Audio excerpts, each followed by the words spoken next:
Excited to see such a great crowd come out watching this organization grow and really grow here in South America, so it's very exciting.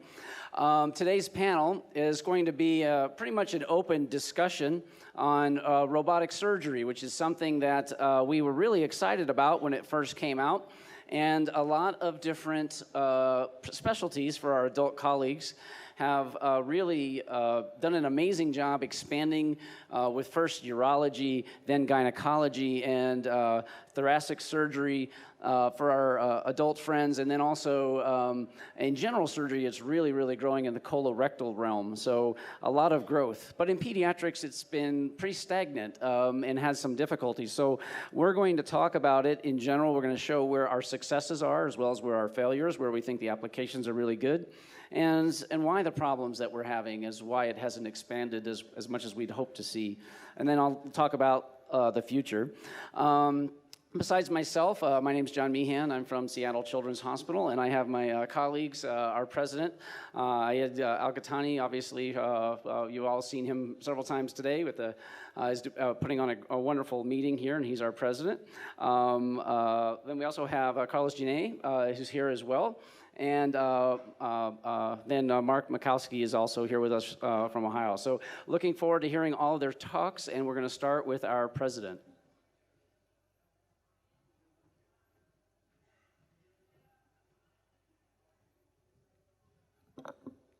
Thank you, John. It's really great. I'll tell you a story. Once I thought about robotic in 2002 or 3, John Meehan was in Iowa, and he started his robotic surgery there. So I have to go and do some course with him there so we can figure out how to do robotic surgery. We started robotic in 2003, 4, around this time, and we will go and describe some. I will not go in details because John has some lecture to describe maybe technical aspect and updates on robotic materials. So I will not go in the tools themselves, but I will talk about does it work or not, at least in our experience, and what did we do over maybe around 16 years of robotic surgery. These are some publications that we have done. We have assessed the first and the question how far we can go. Do we do everything with robotic or should we selective? And then we went and assess achalasia with this, and we went also and assess maybe another Nissen fundoplication, robotic banding, anorectal pull-through with robotic in pediatric patient. And this is the first experience when we had 144 cases of robotic surgery, and all are definitely robotic intuitive surgical. This is scattered. Some of them are gastrointestinal, the upper groups, as you can see here. And from fundoplication, 39 cases, cholecystectomy, pull-through, 4 cases, appendectomy at that time, hilar myotomy, duodenectomy, then the solid organ, splenectomy, nephrectomy, sympathectomy, and so on. List of all, and you can do anything with robotic.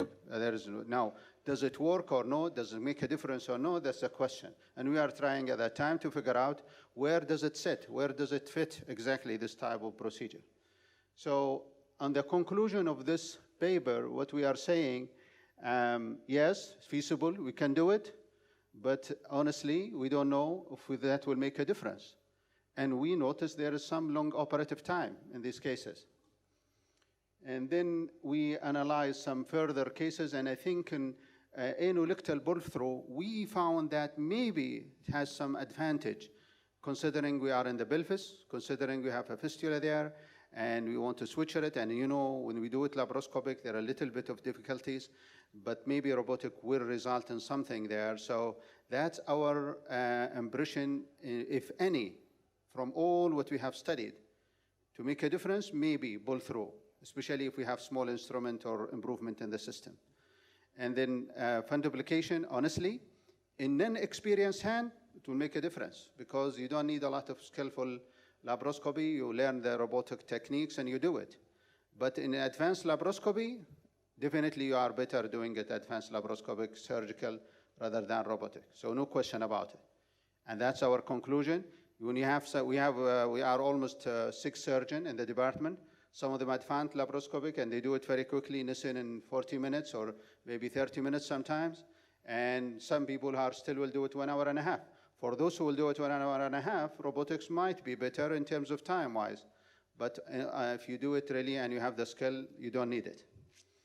And then we review whether it makes a difference or no. The conclusion, it can be done, but there is no solid evidence from our experience that it will make a difference. Time-wise, it's longer. In terms of comorbidities, there is no significant difference from laparoscopy. And in terms of cost, it is mostly higher in terms of instrument, but also related to time. So these are also some other study in Turkey and some other study in our department. Banding, we have compared laparoscopic and robotic, and the conclusion, there is increased operative time. That's all. There is no significant advantage apart from robotic is more time consuming. And then Heller myotomy, I'll show you some video on this. Yes, you see excellent visualization, you see things nice, but then maybe it's not. And this is robotic, and you can do this laparoscopy. I mean, you know, those who are doing Heller and doing just the stick there, create the plane, retract it right and left, then you do the same thing. Whether you use harmonic, whether you use ligashore, or use the direct dithermy. And now harmonic is available. When we did this, there was no harmonic in the system, a robotic system. So we're trying to do it with the hook itself. And it works, though we know there is a risk that it can shoot to the mucosa. But again, it can be done, as you can see. So all of you know this. I will not go and wait for the film. But in general, you can do it. You can see it. But does it make difference? I don't think so. This is robotic splenectomy. In fact, this case, splenectomy plus cholecystectomy. So positioning, and we have described it in the paper itself, how to position the trokers and how to create the plane. Again, nowadays, there is the staplers in the system, there is the harmonic, there is the devices. So you don't need a lot of extra instrument in robotic system nowadays. And when we are doing this, well, you have to introduce your assistant, introduce the system, and so on. So in general, it can be done, but laparoscopy even shorter and better. This is fundoplication. It's not different. Visualization, great. Work is great. Switchering, for those who are not familiar with the switchering, is definitely great. But we are advanced laparoscopy, there is no real difference. So in my view, I think surgical robotic has different roles, but not just to do the procedure as such. Maybe to add augmented reality, simulations, telementoring, teleoperation, preoperative planning, connectivity. Maybe at one stage we'll incorporate our real patient workup, CT scan, other like 3D evaluations in the computer, robotic computer, analyze it. That will give me the guidance and will shorten my time. And then, in fact, there are a lot of study on this in Strasbourg when they evaluated a patient with liver tumor, and then they evaluated everything in terms of preoperative evaluation. And then the operator asked the robot to take over after doing it, and you can save 50% of your unnecessary movement by putting preoperative planning. So maybe there is a role there, or different tools, or different machine, or different, not the platform we have currently, maybe. And I'm sure John and the team will give you more update on this.